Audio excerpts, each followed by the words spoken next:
Olá, bom dia, turminha do oitavo ano. Hoje vamos para mais uma videoaula de matemática com a professora Flávia Souza. O conteúdo da semana é dízima periódica e fração geratriz. Vamos falar então, nesse primeiro momento, sobre os tipos de dízimas periódicas. Bom, mas o que são dízimas periódicas, professor? Eu esqueci o que é isso, eu não lembro mais. Ah, sabe quando a gente faz uma divisão na calculadora, que aparece um número que parece que nem cabe todo dentro da calculadora? Um número que se repete, se repete, se repete infinitas vezes. Muito bem, isso aí indica que nós temos uma dízima periódica. Esse número ele se repete infinitamente, né? Lá depois da nossa vírgula. Vamos ver então os tipos de dízimas periódicas. Elas podem se dividir em simples ou compostas. Vamos entender como é que funciona cada um desses tipos? Então falaremos agora sobre as dízimas periódicas simples. Então as dízimas elas são chamadas de simples quando apresentam a parte inteira antes da vírgula e após a mesma apenas algarismos que se repetem. Vejamos alguns exemplos. Observe aí primeiramente o número 1,565656, né? Observem que o número 56, ele se repete infinitamente. Portanto, ele representa o período dessa dízima. Então, o período é aquele número que se repete infinitamente. E o que seria a parte inteira? Seria esse número que aparece antes da nossa vírgula. Então, neste caso, seria o número 1. No exemplo 2, nós temos o número 0,4444, né? Então, quer dizer que o número 4, ele se repete infinitamente.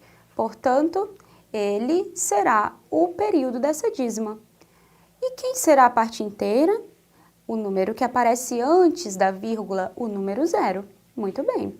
E no exemplo 3, nós temos o número 0,312, 312, 312. Neste exemplo, o número 312 se repete infinitamente. Portanto, ele é considerado o período dessa dízima. E a parte inteira seria o número que aparece antes da vírgula, ou seja, o número 0. Saiba que podemos representar uma dízima periódica com uma barrinha em cima do período também, como por exemplo, se tivermos o número 0,565656, ele também pode ser representado desta forma. Observe que a barrinha aparece apenas em cima do período. Muito bem.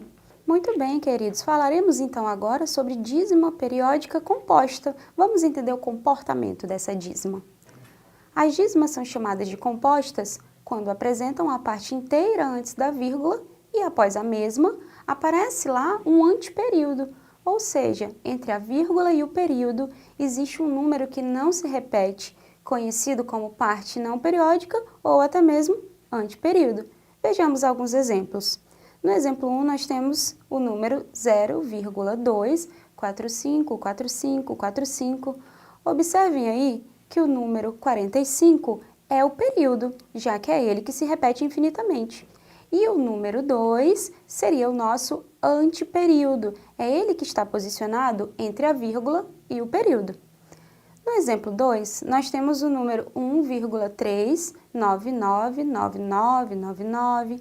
Observem neste caso que o número 9 representa o período e o número 3 seria o nosso anteperíodo, que é exatamente o número que se encontra posicionado após a vírgula e antes do período.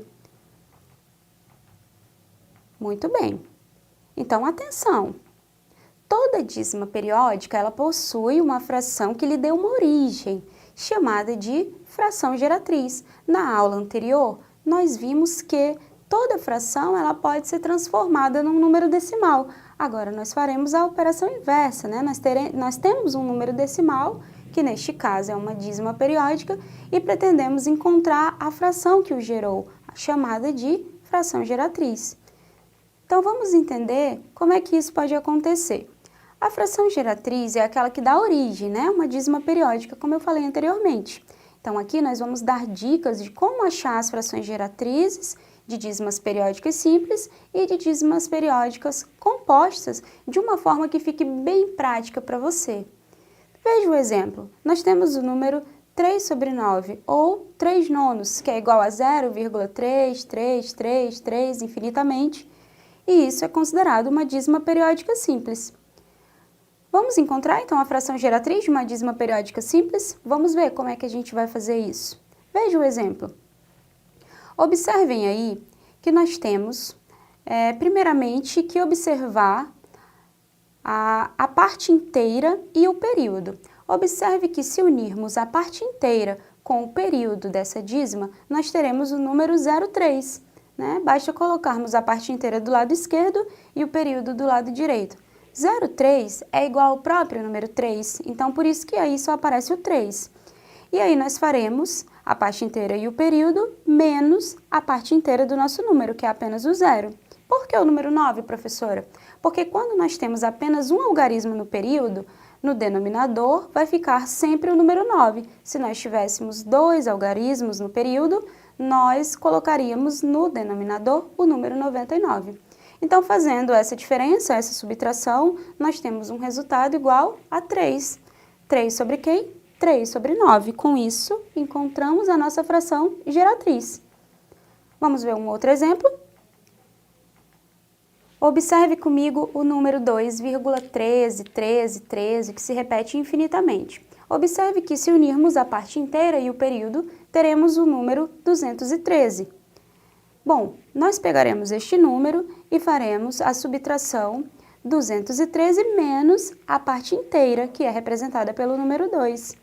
Observe que no denominador nós utilizaremos o número 99, pois o nosso período é representado por 2 algarismos, então colocaremos 99.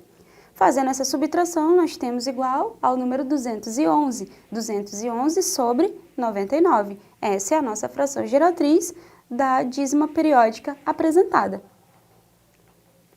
Mas como é que eu faço a fração geratriz de uma dízima periódica composta? Até agora nós só vimos as simples. Vamos ver?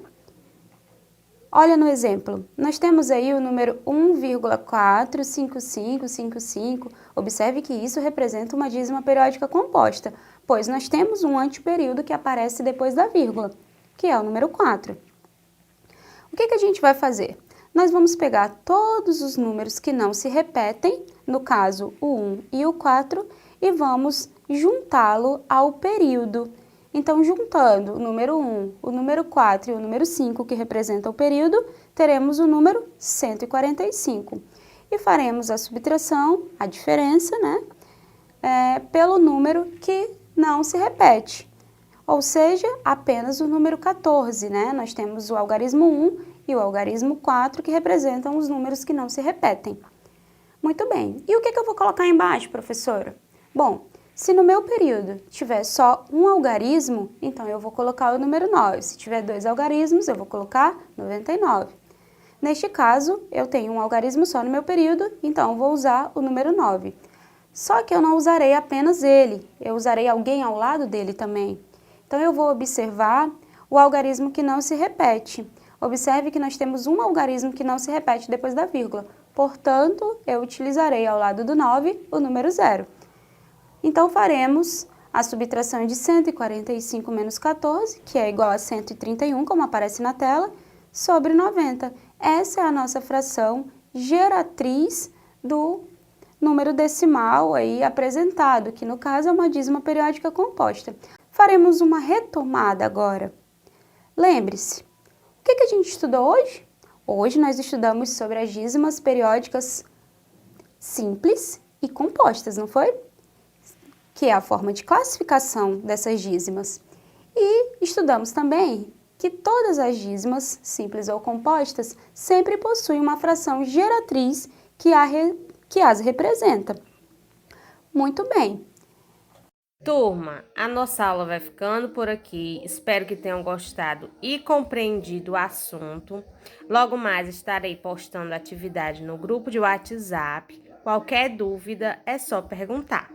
Um forte abraço virtual e até a próxima aula. Beijos!